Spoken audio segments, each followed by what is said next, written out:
Applestosen. It's Dr. Bob here with another health and vitality tip of the week. This week we're talking about a condition called a herniated disc. A disc is a shock absorber between each one of the vertebral bones in the spine. So if you look at a plastic model of the spine, each one of these vertebrae have to have a shock absorber in between. So the discs are the cushion pad in between each one of the bones that allows for the nerve holes to be wide open. The challenge is disc problems develop over a period of years, typically from abnormal movement and motion of the spine. So if sections of the spine are not moving like they're supposed to, they actually compress, they don't get their rehydration or lubrication. The discs are 80–90% water, so the movement of the spine actually helps the fluid retention in through the discs. So your discs are a shock absorber. The problem is you can pick up something heavy, but maybe the hips were out of alignment and you cause the disc to bulge on one side. So these bulging discs can actually create a condition called sciatica, or leg pain or numbness if it's in the neck from, say, a car accident or some sort of an injury. You can have radiating pain down into the arms.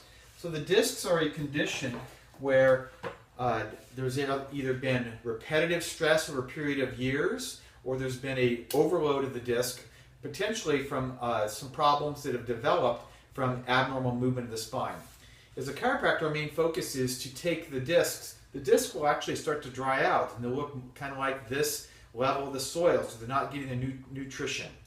That disc problem develops into a condition where it can become dried out, it can actually fragment off, and then you can have these challenges develop.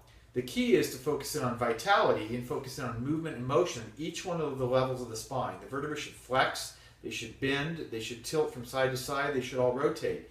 As a chiropractor, we evaluate each one of those segments of the spine to reduce stress on the nervous system itself.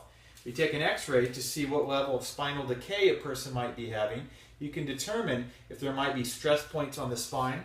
Most of the time, if you look at an x-ray, you can determine, hey, there's a stress at that one level, and that's typically the level where it's out of alignment the most. It's going to actually affect the disc the most.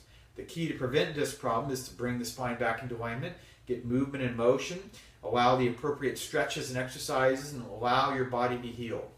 Our body has an amazing innate ability to heal if we just give it the choice and the chance.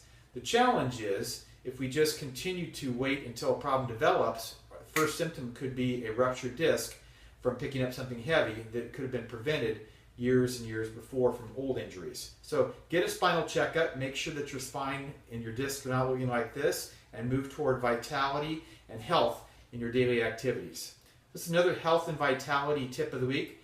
Don't wait until you can't walk or you can't move or you get a stiff neck. Get a spinal checkup today. Until next time, Applestosen.